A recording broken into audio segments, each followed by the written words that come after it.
इस लेक्चर में हम सरफेस इंटीग्रल को ही फाइंड आउट करना सीखेंगे और इसमें जो आपके पास सरफेस की रिप्रेजेंटेशन होगी, सरफेस जिस फॉर्म में होगा वो बेसिकली पैरामीट्रिक फॉर्म होगी। सो इसे हम पैरामीट्रिक सरफेसेस कहेंगे।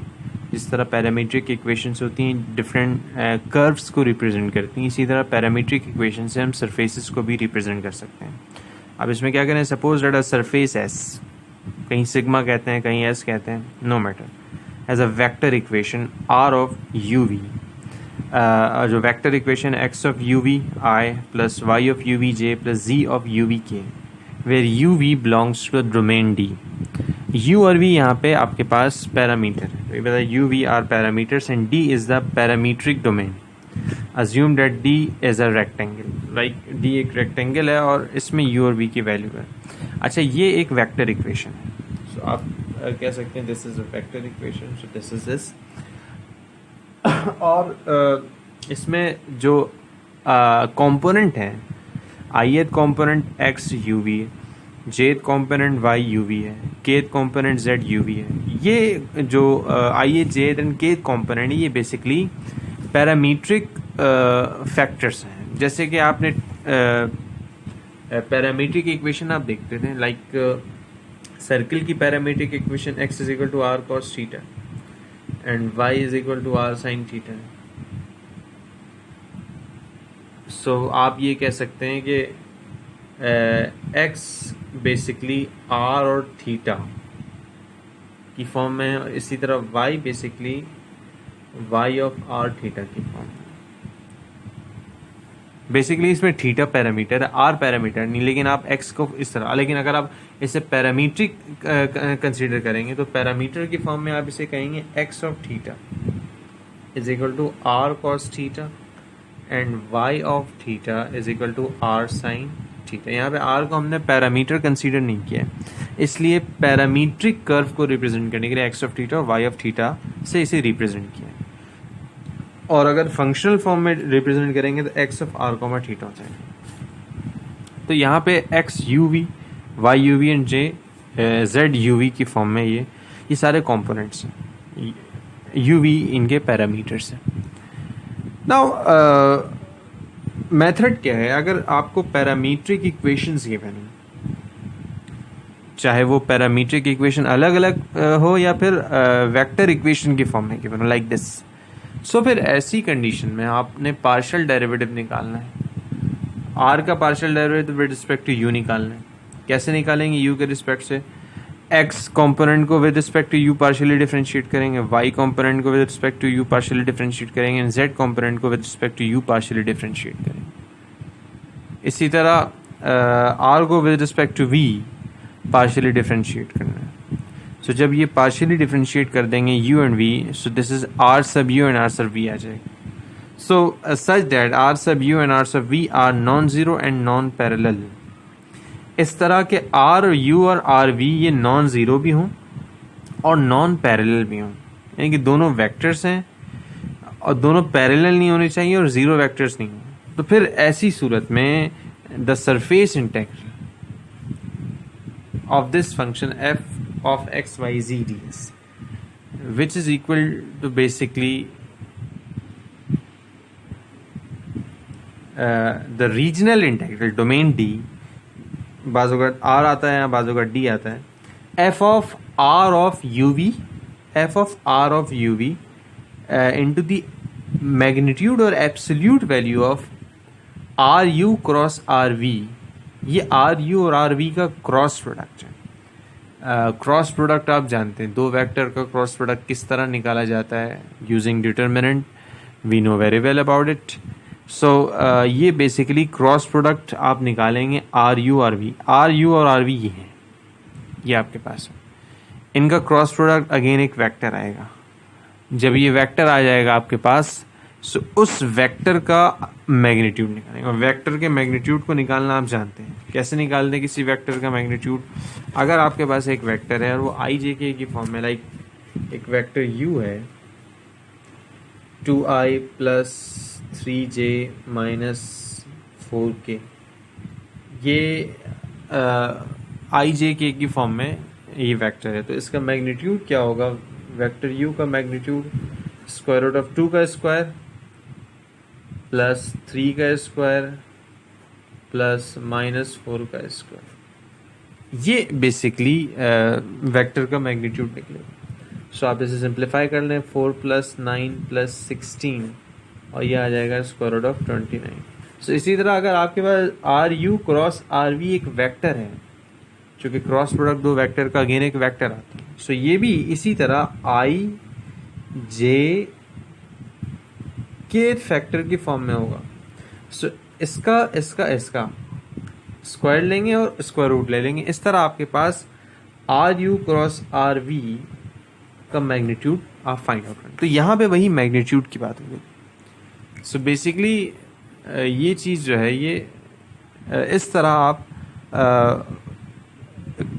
जो है सरफेस इंटीग्रल कैलकुलेट करेंगे। सो बेसिकली दो चीज़ें आपको फाइंड आउट करनी है, एफ वो फाइंड आउट करना है on the basis of this vector r, उसके बाद magnitude of this cross product find out करना है। अच्छा, similar formula for line integral, line integral के लिए जो सिमिलर फार्मूला है वो क्या है, is this f of x Y z d s. ये लाइन इंटीग्रल है, सिंगल इंटीग्रेशन से रिप्रेजेंट करते हैं। This is from a to b, integral from a to b, F of r of t r prime of t d t. ये आप देख सकते हैं जो लाइन इंटीग्रल का हमारा लेक्चर था उसमें लाइन इंटीग्रल को इस तरह कैलकुलेट करते हैं। तो ये बेसिकली लाइन इंटीग्रल, उसी की सिमिलर फॉर्म ये सरफेस इंटीग्रल। तो बाज़ औक़ात हमें जो है सरफेस इंटीग्रल को इस तरह भी फाइंड आउट करना होता है। तो सरफेस इंटीग्रल को हम ये फॉर्म कब यूज़ करेंगे, जब आपको जो सरफेसेस हैं वो या तो पैरामीट्रिक इक्वेशन की फॉर्म में गिवन हो, या फिर वो एक वेक्टर इक्वेशन हो, वो वेक्टर इक्वेशन किसी सरफेस को रिप्रेजेंट करो, यानी कि वो जो वेक्टर इक्वेशन है वो किसी सरफेस की। इस तरह इस फॉर्म को यूज करके हम ये फाइंड आउट कर सकते हैं। लेट अस सपोज ये आपके पास एक एग्जाम्पल है, इसमें आपसे क्या कह रहे हैं, compute the surface integral. Surface integral compute करें, फाइंड आउट करें, that is x square d s, where S is the unit sphere x square plus Y square plus z square is equal to 1, जिसमें जो है surface को जो equation represent करी that is x square plus Y square plus z square is equal to 1 with the parametric equations r. और इस surface की जो पैरामीट्रिक इक्वेशंस हैं वो क्या है, x is equal to sine phi cos phi, y is equal to sine phi sine theta, this is x is equal to sine phi cos theta, y is equal to sine phi sine theta and z is equal to cos phi. इसमें phi और theta ये दोनों के दोनों parameters हैं, और phi की range from 0 to पाई है, थीटा की रेंज फ्रॉम 0 to 2 पाई। ये आपको ओवरऑल इस पूरे प्रॉब्लम में आइडेंटिफाई करके बता दिया। तो बेसिक प्रॉब्लम वही है, आपने फाइंड आउट सरफेस इंटीग्रल ही करना है। यहाँ पे जिस फंक्शन का सरफेस इंटीग्रल फाइंड आउट करना है वो फंक्शन यहाँ पे आपके पास क्या है, वो है F of x Y ji is equal to x square. Y और जेड फैक्टर इसमें नहीं है, नो इशू, लेकिन ये f of x Y z को रिप्रेजेंट करेगा एक्स स्क्वायर। तो इसका सरफेस इंटीग्रल आपने फाइंड आउट करना है, इस फंक्शन। अच्छा, जो सरफेस है वो बेसिकली पैरामीट्रिक इक्वेशंस में गिवन है। अब इसमें एक्स वाई जी जो है, अब इसको एक्स वाई जी को आप क्या कह सकते हैं, आप इस एक्स वाई जी को बेसिकली कह सकते हैं, एक्स नहीं है ये, दरअसल X of phi comma theta है, और ये क्या है, sine phi cos theta, this is sine phi cos theta. So ये X of phi comma theta है। इसी तरह ये वाई सिर्फ वाई नहीं है बल्कि y of phi comma theta है। इसी तरह ये जी नहीं है, ये z of phi comma theta है। अच्छा, फाई और थीटा की रेंज बेसिकली यहाँ पे बता दी गई है। सो इसमें और आसान कर दिया काम को, आपको जो रेंज या फिर आप कह लें कि लिमिट ऑफ इंटीग्रेशन है, आगे चल के आपको फाइंड आउट नहीं करना पड़ेगा, ये गिवन है 0 to 2 पाई। सो ये फॉर्म आपको पता चलेगी। नाउ आपने इंटीग्रेट करना है। सरफेस इंटीग्रल फाइंड आउट करने के लिए अभी हमने एक मेथड पढ़ा है कि जब आपके पास सरफेस कोई पैरामीट्रिक फॉर्म होगी, पैरामीट्रिक इक्वेशन, तो इसे हम पैरामीट्रिक सरफेसेस कहते हैं, ऐसे सरफेसेस। अब ऐसे सरफेसेस को इंटीग्रेट करने के लिए जो हमारा मेथड है वो ये है बेसिकली, जो कि अभी हमने डिस्कस किया। ये आपके पास फंक्शन है जिसको इंटीग्रेट करना है, गिवन है, वो है x²। अब आपने क्या करना है, इस फंक्शन को वेक्टर इक्वेशन की फॉर्म में कन्वर्ट करना है। फंक्शन का जो बेसिकली इनपुट वेरिएबल है वो वेक्टर इक्वेशन होना चाहिए, और देन उस वेक्टर इक्वेशन को पार्शियली डिफरेंशिएट करेंगे। यहाँ u v है, हाँ, u और v पैरामीटर्स हैं, और हमारे पास पैरामीटर्स क्या है, फाई और थीटा है। तो फाई और थीटा के रिस्पेक्ट से करेंगे और उसका क्रॉस प्रोडक्ट निकालेंगे और मैग्नीट्यूड निकालेंगे। देन इसको हम डबल इंटीग्रेशन के तहत ये इजीली फाइंड आउट कर लेंगे कि करना क्या। तो यहाँ पे देखें आपके पास सारा काम इसी तरह आपको करना है।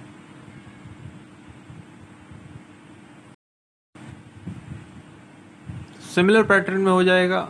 आपने बेसिकली जो इंपॉर्टेंट काम करना है वो वेक्टर इक्वेशन निकालना। So the given surface is the sphere with parametric equations. ये एक स्फीयर है और इसकी पैरामीट्रिक, इसका मतलब पैरामीट्रिक सरफेसेस है। So R of phi comma theta, ये आपके पास वेक्टर इक्वेशन है। जनरल फॉर्म क्या होगी, X of phi comma theta I plus Y of phi comma theta J plus Z of phi comma theta K. So X Y Z basically ith, jth and kth component है। So इन component पर काम करना है आपने। Now R of phi theta, ये X phi theta ये given है आपको, वाई फाई थीटा भी गिवन है, जेड फाई थीटा भी। इनकी वैल्यूज आप सब्स्टिट्यूट कर देंगे। आप sine phi cos theta, sine phi sine theta इन कॉस फाई, ये वैल्यू जब आप सब्स्टिट्यूट करेंगे, सो आफ्टर सब्स्टिट्यूशन आपको ये वेक्टर इक्वेशन मिल गई। नाउ इसको पार्शियली डिफरेंशिएट करना है। चूँकि आपके पास दो ही आपके पास पैरामीटर्स हैं, एक है फाई और दूसरा है थीटा। तो पहले फाई के रिस्पेक्ट से आर को आप पार्शियली डिफरेंशिएट करेंगे, उसे कहेंगे r phi. R phi basically क्या है, पार्शियल आर डिवाइडेड बाय, ये वेक्टर है, पार्शियल फाई। ठीक है, उसके बाद आर थीटा आप निकालेंगे। आर थीटा बेसिकली क्या है, ये है partial r divided by partial theta. जब फाई के रिस्पेक्ट से आप इसे पार्शियली डिफरेंशिएट करेंगे तो थीटा को एज अ कांस्टेंट डील करेंगे। इसी तरह जब थीटा के रिस्पेक्ट से आप पार्शियली डिफरेंशिएट करेंगे तो फाई को एज अ कांस्टेंट डील करेंगे। सो इस फॉर्म को जहन में रखते हुए आपने क्या करना है, आपने इस वेक्टर इक्वेशन को पार्शियली डिफरेंशिएट करना है। सो वेक्टर इक्वेशन आपका ये आ गई, बाकी आगे सिंपल काम है। ये वेक्टर इक्वेशन आ गई, एक्स वाई जी की वैल्यू ये रही, सब्स्टिट्यूट कर दिया आपने। ये इसका आयत कंपोनेंट, ये जे थी केथ कंपोनेंट। नाउ उसको विद रिस्पेक्ट टू फाई जब डिफरेंशिएट करेंगे तो साइन फाई, तो ये कॉस फाई हो जाएगा। कॉस थीटा ही रहेगा। Y, because cos theta theta पे डिपेंड कर रहा है, और थीटा यहाँ पे ऐसा कांस्टेंट डील होगा जब आप with respect to phi partially differentiate करें। ये बात समझने की थोड़ा सा, तो इस पर ज़रा और करें।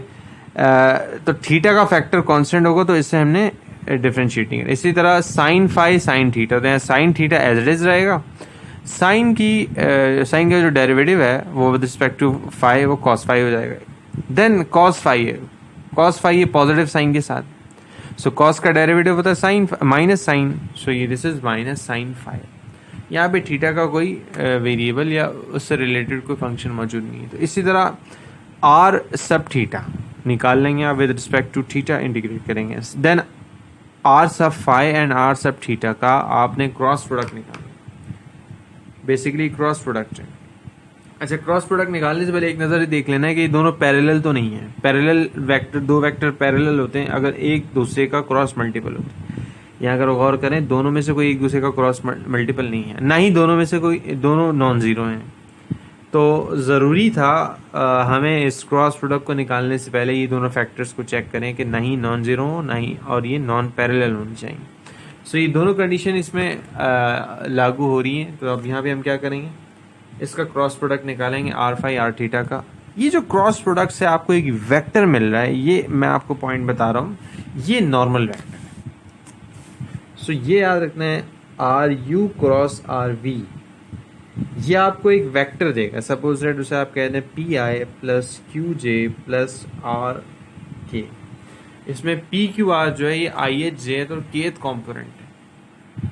अच्छा, ये जो वेक्टर है ये आम वेक्टर नहीं, ये बेसिकली नॉर्मल वेक्टर है।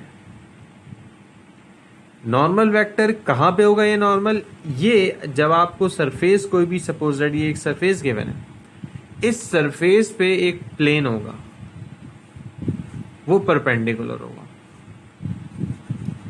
प्लेन परपेंडिकुलर टू सरफेस का कॉन्सेप्ट आपने पढ़ा होगा। अभी हम आगे चल के देखेंगे कि है क्या। बेसिकली ये सरफेस है, ये इस पे एक प्लेन है।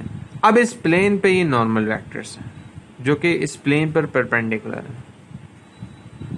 तो ये बेसिकली नॉर्मल वेक्टर का कॉन्सेप्ट है जो कि यहाँ से इस तरह गिवन है। अब पैरामीटर यहाँ पे u और v के बजाय फाई और थीटा है, तो फाई और थीटा के रिस्पेक्ट से जो क्रॉस प्रोडक्ट निकलेगा आपका, वो भी बेसिकली क्या होगा? वो भी इसी तरह का कोई प्लेन पे एक नॉर्मल वेक्टर होगा। तो ये आपने क्रॉस प्रोडक्ट निकाला, ये आपको डिटर्मिनेंट के थ्रू फाइंड आउट करना। आप जानते हैं क्रॉस प्रोडक्ट का फॉर्मूला मैंने डायरेक्टली लिख दिया है। दो वेक्टर, अगर आपके पास एक वेक्टर u है, u1i plus u2j plus u3k, इसी तरह वेक्टर v है v1i plus v2j plus v3k। सो इसका u क्रॉस v क्या होगा? u cross v basically determinant i j k u1 u2 u3 v1 v2 v3।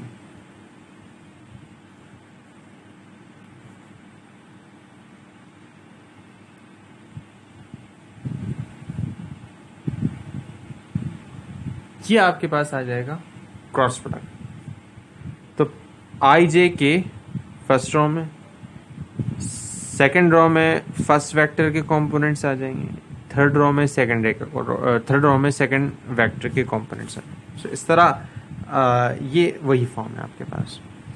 तो ये आपने देखना है, आर सब फाई और आर सब थीटा का क्रॉस प्रोडक्ट आपने कैलकुलेट किया। इसे जब आप सिंप्लीफाई करेंगे तो आफ्टर सिंप्लीफाइंग एक वेक्टर है, उस वेक्टर का आपने क्या करना है? उस वेक्टर का आपने साथ साथ मैग्नीट्यूड ले लेना है। ये आप सिंप्लीफाई करके देखना है, टेकिंग एब्सोल्यूट या मैग्नीट्यूड जब आप लेंगे। मैग्नीट्यूड लेने का तरीकेकार मैंने आपको डिफाइन कर दिया था कि अगर आपके पास एक वेक्टर है और उसका मैग्नीट्यूड आपको फाइंड आउट करना है, तो बेसिकली ये मैग्नीट्यूड का तरीकेकार था। वेक्टर है, उसका मैग्नीट्यूड, हर एक कंपोनेंट का स्क्वायर देन स्क्वायर रूट सम के साथ। यही चीज़ यहाँ पे होगी। जब आप मैग्नीट्यूड लेंगे, पहले वेक्टर आएगा, उसके आइए जेथ कंपोनेंट का मैग्नीट्यूड लेंगे इसी तरह, और एट दी एंड आपके पास वैल्यू आएगी sine phi.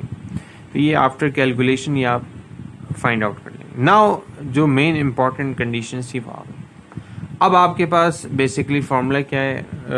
Surface integral of this function, this is double integral on the region d f of r of you we, are you cross are we का magnitude, ये आपने find out कर लिया, that is sine phi.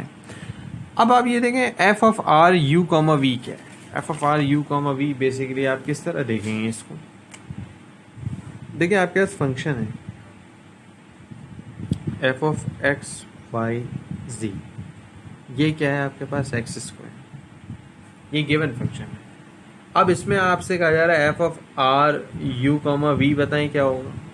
मैं you और we की form में भी बात कर रहा हूँ। तो ये यू कॉमा वी की फॉर्म में बेसिकली क्या होगा?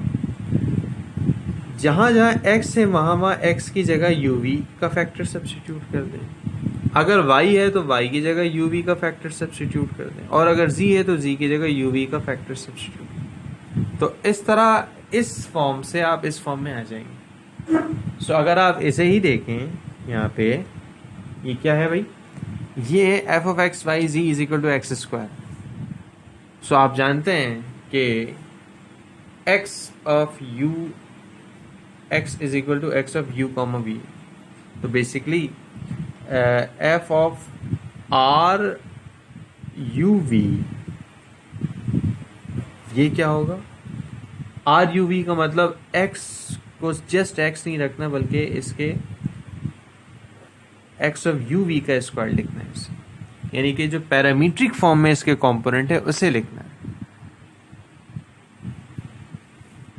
पैरामीट्रिक फॉर्म में जो कंपोनेंट। सो अब यहाँ पे f of r phi comma theta है, सो ये क्या हो जाएगा? X of phi comma theta और इसका होल स्क्वायर। अब मुझे बताएं x of phi comma theta क्या होगा? बेसिकली फंक्शन की वैल्यू एक्स स्क्वायर है और यहाँ पे x की जगह x of phi comma theta. अगर y एस फैक्टर होता तो y of phi comma theta लिखते हैं, और z एस फैक्टर होता तो z of phi comma theta लिख देते हैं। अब इस फॉर्म को हम इसकी जगह क्या लिखें यहाँ पे? अब इसकी जगह क्या लिखना है कि x की वैल्यू गिवन है आपको, x of phi comma theta basically ये पैरामीट्रिक फंक्शन है ना, और x of phi comma theta ये गिवन है, सवाल में ही गिवन है, वो है sine phi into sine theta और इसका होल स्क्वायर। सो इस तरह आप इसे ले लेंगे, sine square phi and sine square theta. ये चीज़ आपको गिवन थी problem, sine phi cos theta, sorry this is sine phi cos theta, so cos square theta, ये हो जाएगा ये। ठीक है भाई, बात समझ में आ रही है? तो आप इस तरह से डील करके आप इसे क्या करेंगे, इसकी वैल्यू निकालेंगे, sine phi cos theta. Now जो नेक्स्ट स्टेप आपका होगा, इस रीजनल को आप डबल इंटीग्रेशन में कन्वर्ट कर देंगे। जो रीजन डी है बेसिकली डोमेन, इसको आपने डबल इंटीग्रेशन में कन्वर्ट कर दिया। वैसे तो इसका कन्वर्जन फैक्टर होता है, पूरा तरीकेकार होता है, लेकिन यहाँ पे चूंकि हमें लिमिट ऑफ इंटीग्रेशन गिवन है और ये लिमिट्स फाइंड आउट करना एक मुश्किल टास्क होता है, इसलिए यहाँ पे लिमिट्स गिवन है तो उसको डायरेक्टली आप सब्स्टिट्यूट करें। दो ही इसमें पैरामीटर्स हैं, फाई और थीटा, तो डी ए बेसिकली फाई और थीटा के रिस्पेक्ट से डबल इंटीग्रेशन में कन्वर्ट कर देगा। तो ये आइटरेटिवली डील करेंगे। आइटरेटिव इंटीग्रेशन मतलब अगर दो या दो से ज़्यादा डबल इंटीग्रेशन, ट्रिपल इंटीग्रेशन हो या एनी मल्टीपल इंटीग्रेशन हो, ऐसी कंडीशन में आप अलग अलग इंटीग्रेशन कर सकते हैं, तो उसे हम आइटरेटिव इंटीग्रेशन कहते हैं। मतलब विद रिस्पेक्ट टू फाई अलग करें, विद रिस्पेक्ट टू थीटा अलग करें, बशर्त यह है कि वो आइटरेटिव इंटीग्रेशन की कंडीशन सारी फुलफिल हों। यहाँ पे ऐसा हो रहा है, क्या हो रहा है यहाँ पे आपने देखा, थीटा को 0 टू फाई ले लिया, 0 टू पाई, जबकि फाई जो है 0 से 2 पाई, ये गिवन है, लिमिट अप्लाई कर दी, ये फंक्शन यहाँ पे अप्लाई कर दिया और डी ए की जगह डी थीटा डी फाई लिख दी। नाउ जब ये आप काम करेंगे, सिंप्लीफाई करेंगे, तो थीटा वाले फंक्शन को अलग कर लिया with respect to D theta, theta from 0 to pi, और फाई वाले फंक्शन को अलग कर लिया with respect to D phi.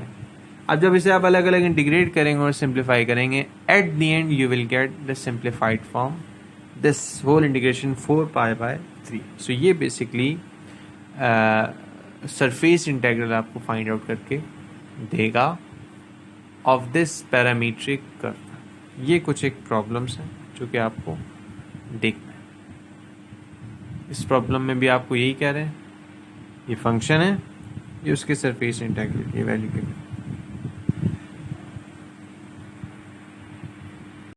Similarly another problem है, इसमें भी आपको सरफेस इंटीग्रल फाइंड आउट करना है। जिस फंक्शन का फाइंड आउट करना है वो square root of 1 plus X square plus Y square है, वेयर एस इज द हेलिक्वाइड।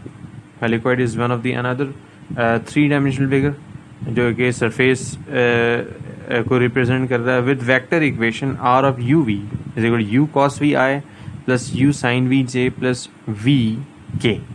ये इसके आई एच जे के कॉम्पोनेंट है, ये वेक्टर इक्वेशन है। u और v के जो लिमिट्स हैं, this is from 0 to 1 u है और v है 0 टू पाई, ये गिवन है। so, इस तरह आप सरफेस इंटीग्रल इन कंडीशंस को यूज़ करते हुए आप फाइंड आउट कर सकते हैं, जो कि अभी हमने बनाना सीखा है।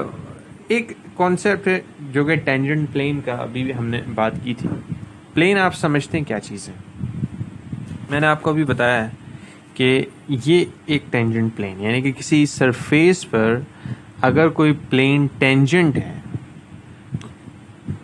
तो बेसिकली वो प्लेन टेंजेंट प्लेन कहलाएगा। बेसिक आइडिया तो टेंजेंट प्लेन का यही है। अब हम इसे देखना चाह रहे हैं कि टेंजेंट प्लेन का बेसिक कॉन्सेप्ट क्या है फ्रॉम पैरामीट्रिक सरफेस। इसको पैरामीट्रिक सरफेस के पॉइंट ऑफ व्यू से हम देखेंगे। So equation of tangent plane to surface s. Surface s पर जो टेंजेंट प्लेन की इक्वेशन है वो क्या है? A X minus X naught plus B Y minus Y naught plus C Z minus Z naught is equal to zero.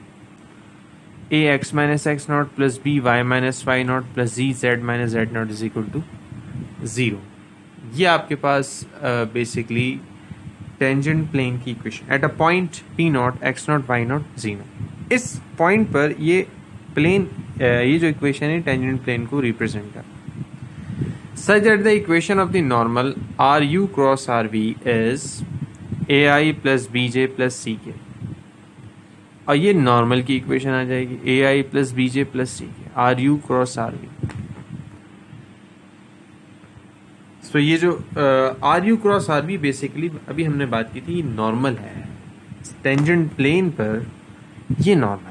अब देखिए इनका लिंक क्या बन रहा है इक्वेशन टू इक्वेशन। अगर ज़रा सा हम कंपैरिजन करें, इक्वेशन 1 का हमने से नाम दिया है, इसका मतलब क्या है कि ये जो इसके कोफिशिएंट हैं टेंजेंट प्लेन के कोफिशिएंट ए बी सी, ये बेसिकली नॉर्मल वेक्टर के आई एच जे और के कॉम्पोनेंट है।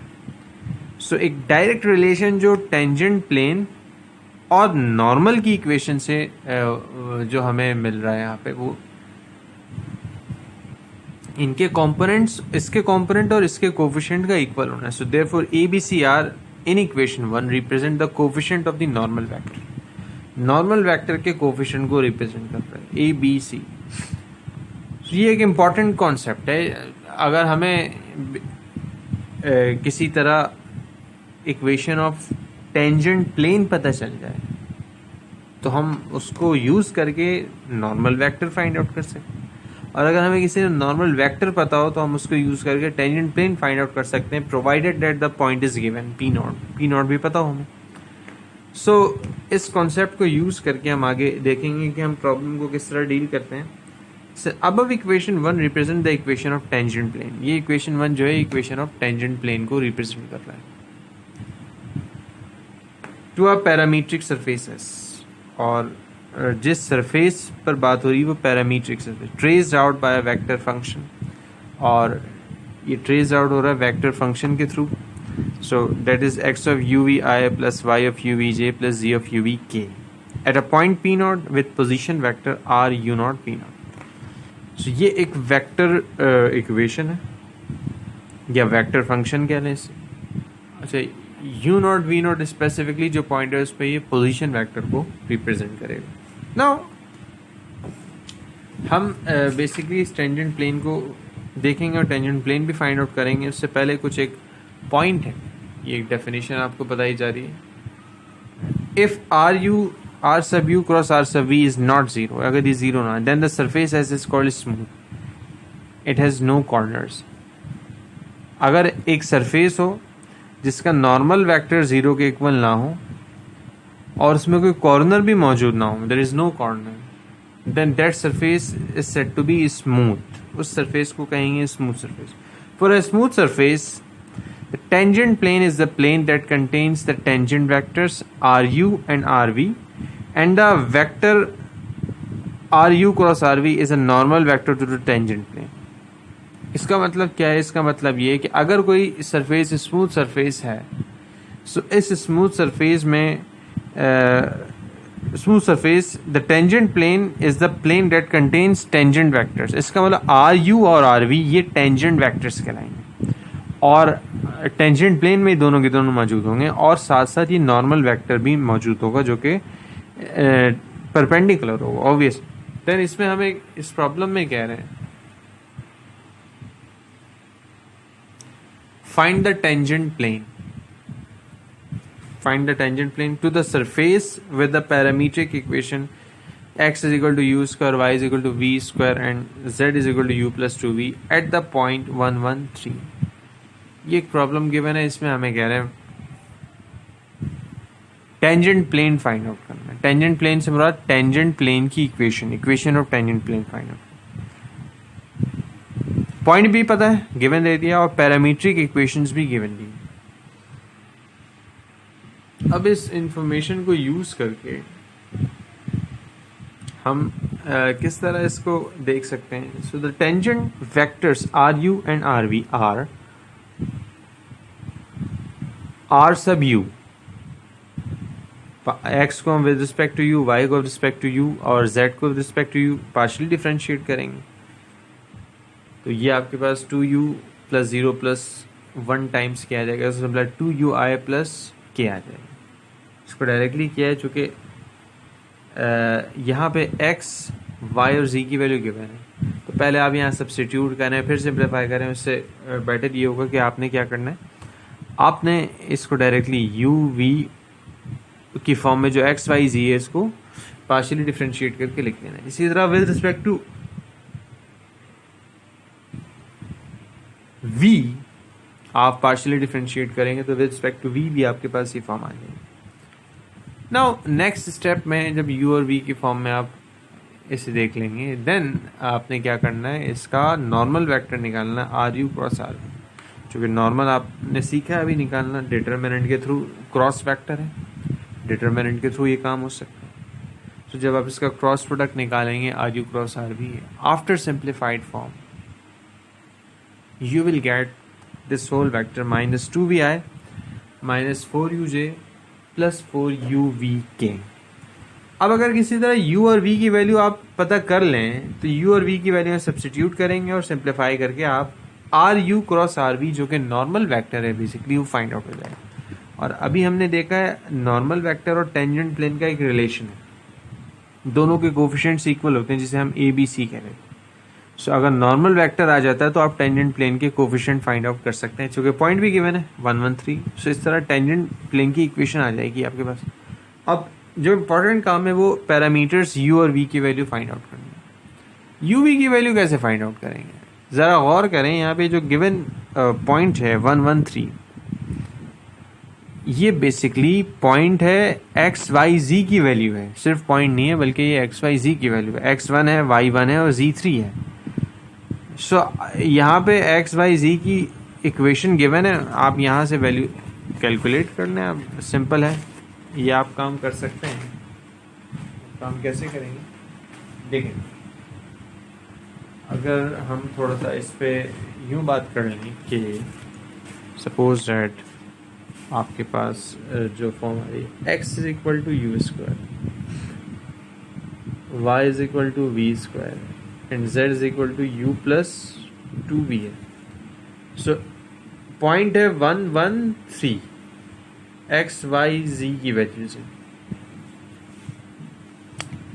ठीक है भाई, आपने क्या करना है, x की जगह 1 put, U square is equal to 1, u की वैल्यू आ जाएगी प्लस माइनस 1।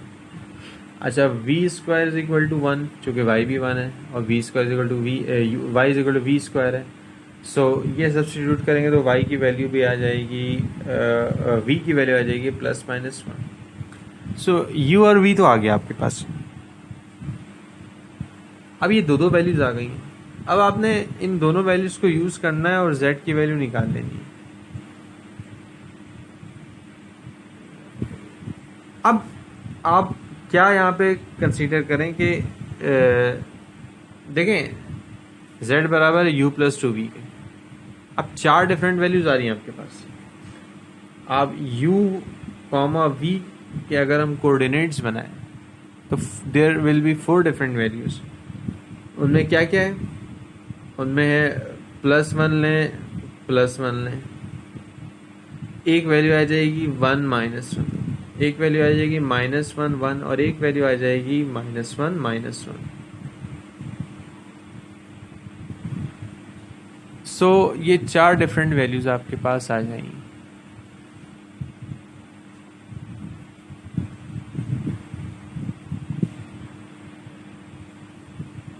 ठीक है भाई, इन 4 डिफरेंट वैल्यूज को आप ज़रा सा जज करें कि u प्लस 2v को कौन सी वैल्यू सेटिस्फाई कर रही है कि इससे z आ जाए।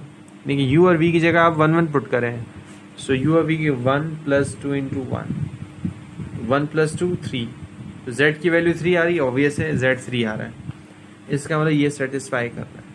1 - 1 अगर आप सब्सटीट्यूट करें तो 1 - 1 सब्सटीट्यूट करने पे आपको क्या मिलेगा?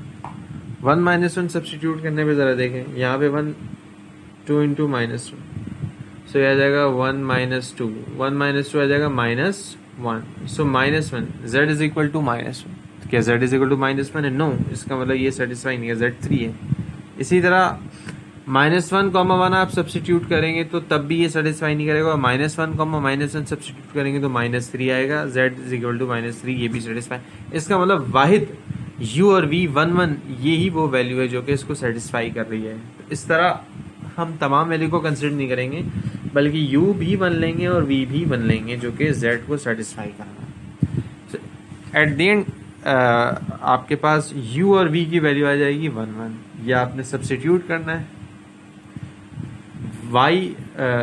v और u की जगह 1 1 सब्सटीट्यूट करना है। जब सब्सटीट्यूट करेंगे तो आपके पास बेसिकली ये फॉर्म आ जाए,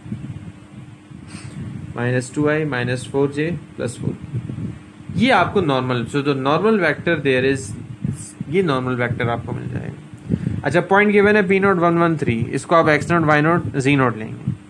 अच्छा, ये पूरा प्रोसीजर ऊपर मैंने करके ऑलरेडी दिखा दिया आपको।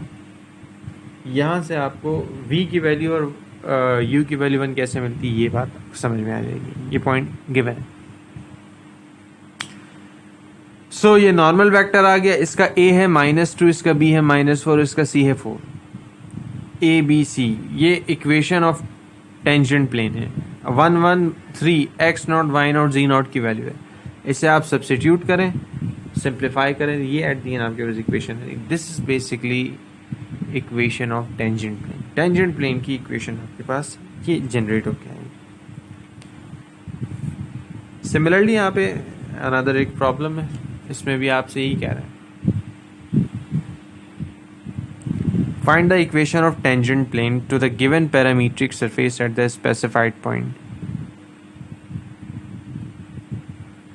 Equation of tangent plane find out करना है to the given parametric surface at the specified form. ये पैरामीट्रिक सर्फेसेस हैं, x is equal to u plus V, Y is equal to 3u square and z is equal to u minus 3। अच्छा, 0.230 given, ये दूसरा part है। इसमें parametric surface given है और u और v की वैल्यू डायरेक्टली बता दी है, तो इसमें पॉइंट के बजाय u और v है।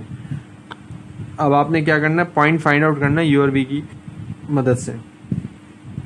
इस पार्ट 3 में आपसे वेक्टर इक्वेशन गिवन दिया है, वेक्टर इक्वेशन u और v की वैल्यू गिवन। फाइंड हिंट ये बता दिया है कि फाइंड पहले p0 करना है। p0 कैसे फाइंड आउट करेंगे आप ये लेंगे x u v, ठीक है, ये बता दिया मैंने।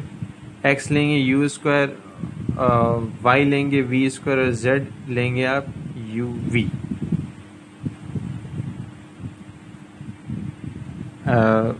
इसको हम किस तरह देखें ज़रा सा, z आपने